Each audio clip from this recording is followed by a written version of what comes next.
बच्चों, हम लोग भारत में रहते हैं। Yes sir. भारत में हिंदी भाषा बोली जाती है। Yes sir. लगभग सभी लोग हिंदी भाषा बोलते हैं, है ना। Yes sir. गांव वाले भी आते हैं, वो भी थोड़ा हिंदी और थोड़ा गांव वाले मिला जुला करके बोलते हैं। तो देखो, जो हिंदी नहीं पढ़ा लिखा वो भी थोड़ी बहुत हिंदी बोलता है। तो इसी प्रकार से जो अंग्रेजी नहीं पढ़ा लिखा वो भी थोड़ी बहुत अंग्रेजी मिला मिला करके बोल सकता है।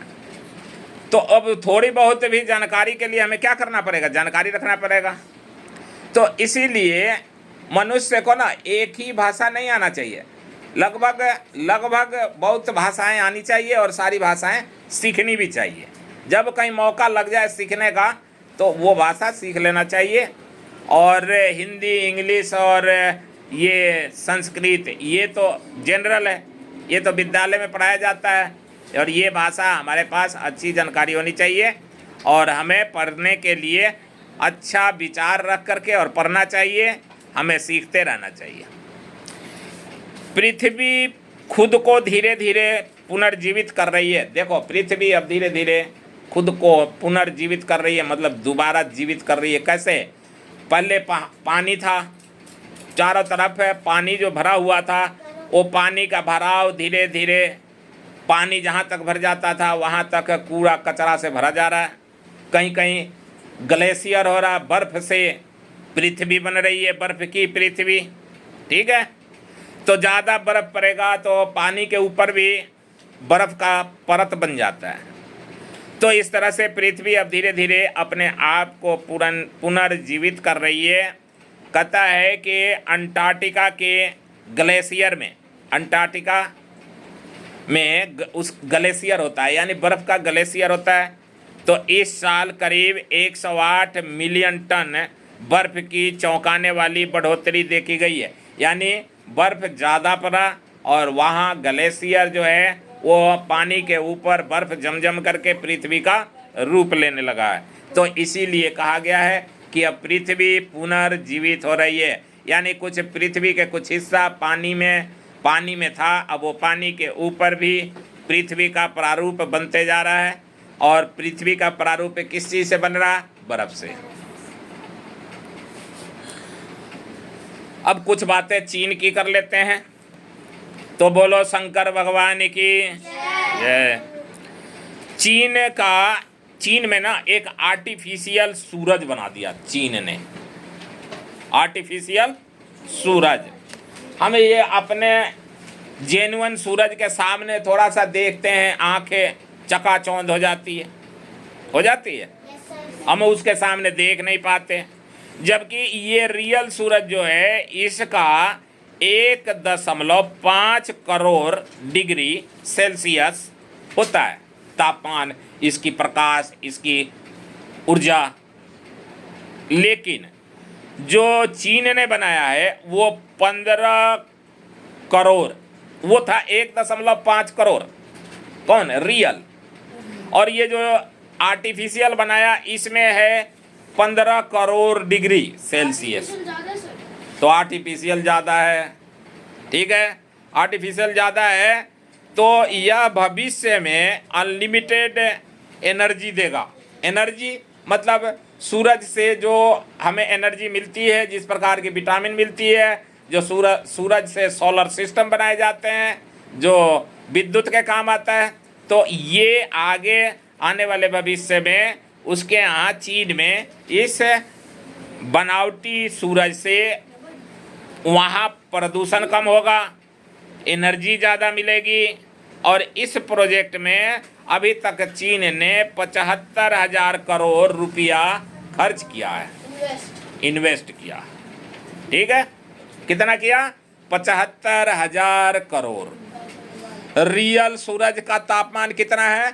1.5 करोड़। कितना है? 1.5 करोड़। 1.5 करोड़।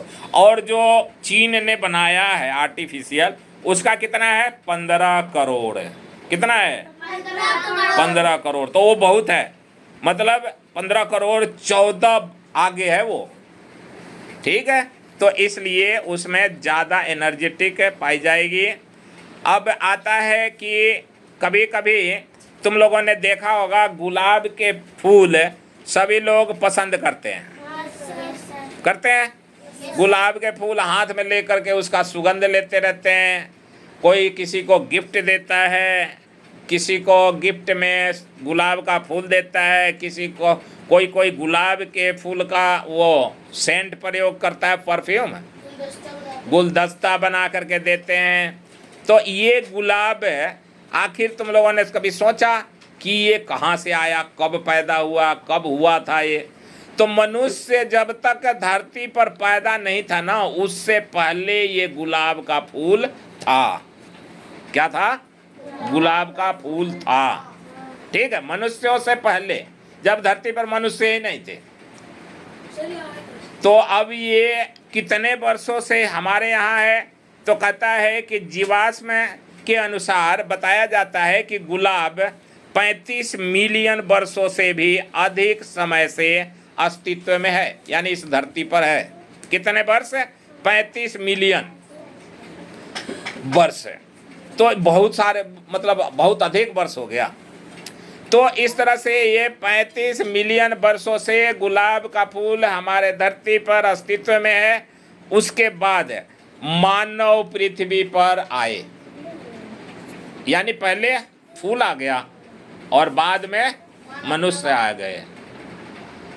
इसके बाद वैज्ञानिकों ने एक ऐसे अद्भुत फंगस की खोज की है जो प्लास्टिक को खा जाएगा। क्या है वो? फंगस है। वो फंगस क्या खाएगा? प्लास्टिक को। ये प्लास्टिक की बोतल, कांच नहीं, प्लास्टिक की बोतलें आती है, डिब्बा आता है, और क्या आता है? बोरी आती है, कट्टा, और क्या आता है? ये थैलियाँ आती है, प्लास्टिक की पन्नी जिसको कहते हैं। तो ये सबको ना, मतलब ये अगर हम जलाते हैं तो प्रदूषण होता है। और अब इससे वैज्ञानिकों ने क्या कर दिया? इसी प्लास्टिक से जला करके अनेक वैज्ञानिक उपकरणों के माध्यम से और बना दिया है। क्या बना दिया? डीजल बना दिया। क्या बना दिया? डीजल। और उस डीजल से गाड़ियों को चलाया जाता है। लेकिन इसमें क्या है कि वो एक फंगस है, जिस फंगस को वैज्ञानिकों ने पता लगाया तो इसे पता चला कि बिना, मतलब प्लास्टिक से बिना प्रदूषण फैलाए प्लास्टिक को ये फंगस जो है खा सकता है, यानी उसको गला देगा। उस फंगस के बीच में प्लास्टिक को रख दिया जाए तो कुछ देर के बाद वो गल जाएगा, जबकि पानी में नहीं गलेगा। धरती में गाड़ दो नहीं सड़ेगा। तो लेकिन वहाँ फंगस क्या करेंगे? वो सफाई कर देंगे, खा जाएंगे। तो अब प्लास्टिक को भी मतलब जलाया नहीं जाएगा और आराम से उसको परिवर्तन किया जा सकता है। अब आता है कि हवाई जहाज। ठीक है, हवाई जहाज 40,000, तुषार, हवाई जहाज जब 40,000 फीट की ऊंचाई पर उड़ता है तब बाहर का तापमान 60 डिग्री सेल्सियस तक पहुंच जाता है। उसके बाहरी हिस्से पर कितना? 60 डिग्री सेल्सियस होता है तापमान। कितने पर? 40,000 फीट जब वो ऊंचाई करता है, ऊंचाई पर उड़ता है, उस समय 60 डिग्री माइनस, प्लस नहीं, माइनस, वहाँ ठंड होती है, वहाँ -60 डिग्री का तापमान वहाँ रहता है।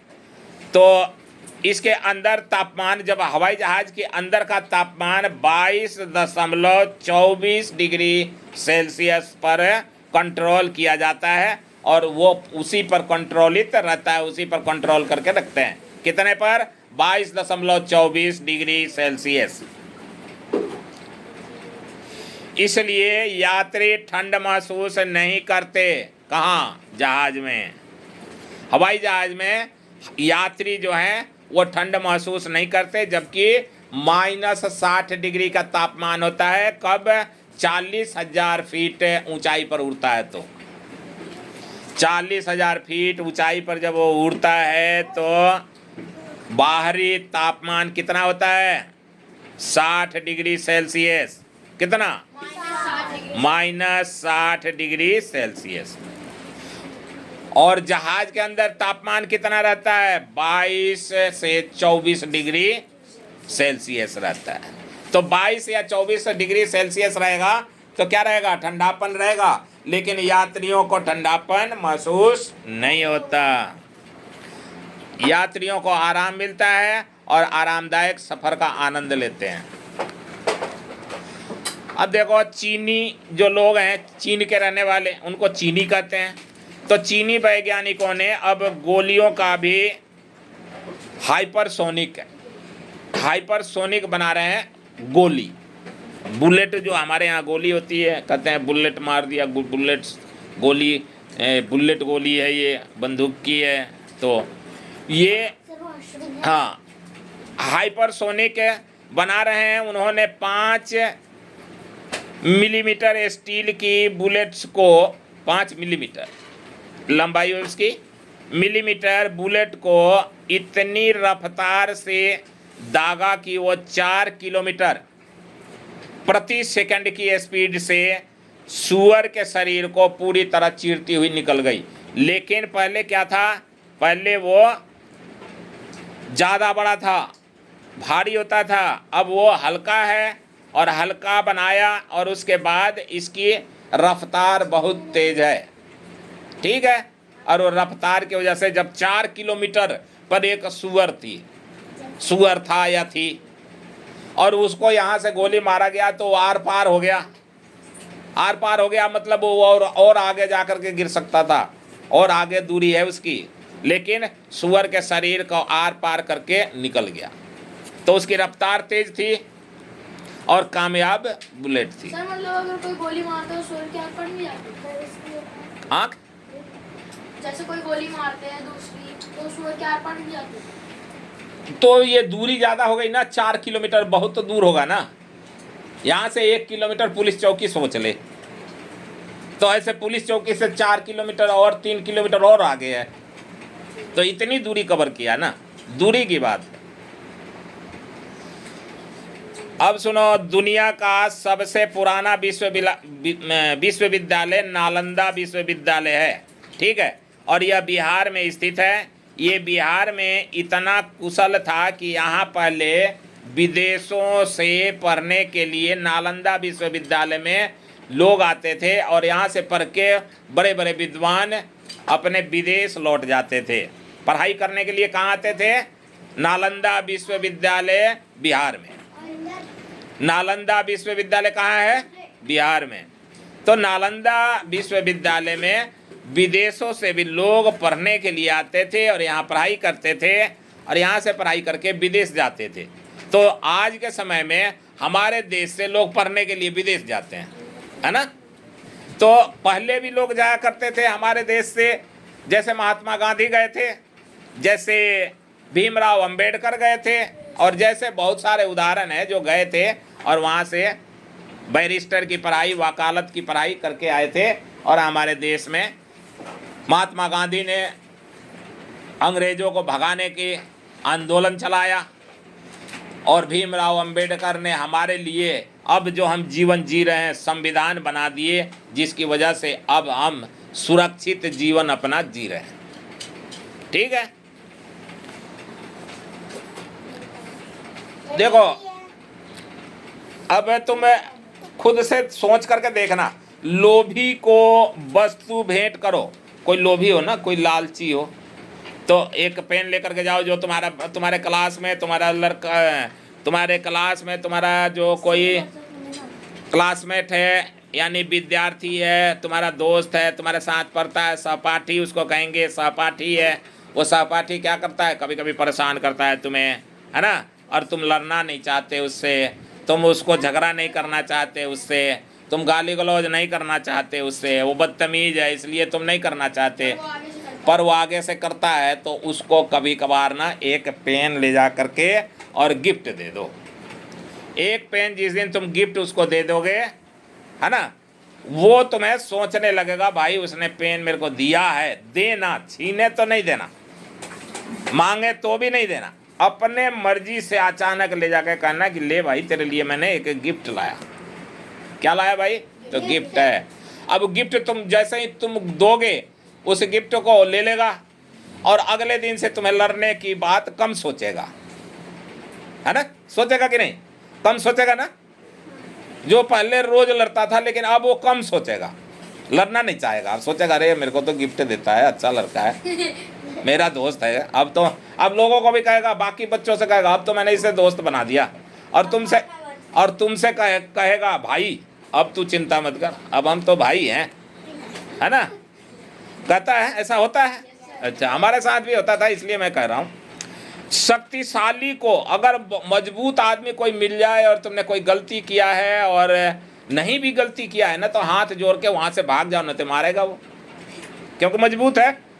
अच्छा, और मूर्ख को सम्मान दे करके, मतलब मूर्ख आदमी हो ना तो उसको इज्जत दो, ज़्यादा से ज़्यादा उसको इज्जत दो। कहो कि भाई तेरे जैसा तो बहुत बढ़िया, तू सारे सवालों को हल निकाल के देता है, तू सब कुछ याद कर लेता है, तू हमेशा फर्स्ट आता है तो मूर्ख है।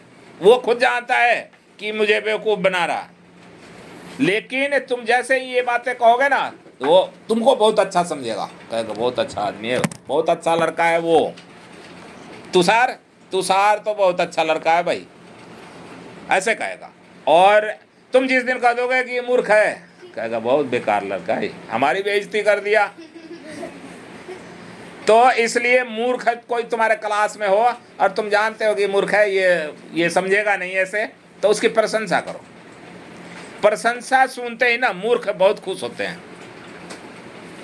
विद्वान अगर कोई पढ़ा लिखा हो ना, सच हो, मान लो कि तुम्हारे क्लास में कोई लड़का इंटेलिजेंट है, फर्स्ट आता है और तुम उससे कुछ सीखना चाहते हो, तो तुम उससे अपनी सच्चाई बताओ कि क्या आता है और क्या नहीं आता, तो हो सकता है तुम्हें वो सिखाएगा। अगर तुम झूठ बोलोगे, अगर तुम्हें मैथ का सवाल नहीं आता, उस इंटेलिजेंट लड़का से कहोगे अरे मुझे तो सब आता है, कहेगा गधा है, आता है इसे कुछ नहीं, और बता मेरे को रहा।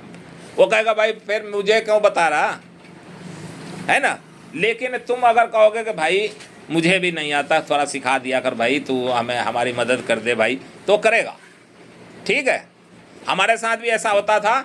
हमारे क्लास में ना एक मिथिलेश गिरी नाम का लड़का होता था, वो तेज था हम लोगों के क्लास में, मैथ में बाकी सब कुछ ठीक करता था, मैथ सबसे ज़्यादा तेज था उसका। तो वो क्या करता था, जब उसके पास कोई नहीं होता था ना, तो हम जा कर के बैठ जाते, हम कहते भाई हमें भी बता दे, वो सर ने बताया था और मैं समझ नहीं पाया, ठीक है?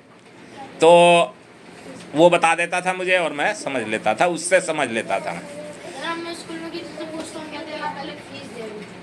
संतुष्ट किया जा सकता है कैसे? विद्वान को सच बोल करके संतुष्ट किया जा सकता है।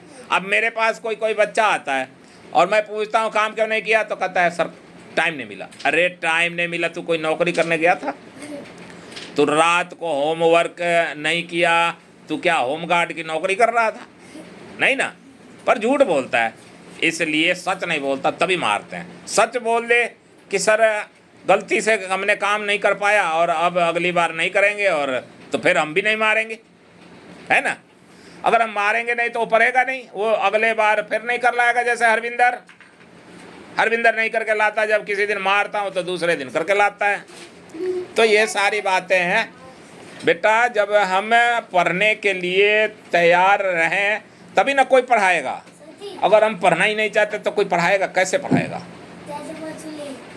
हाँ,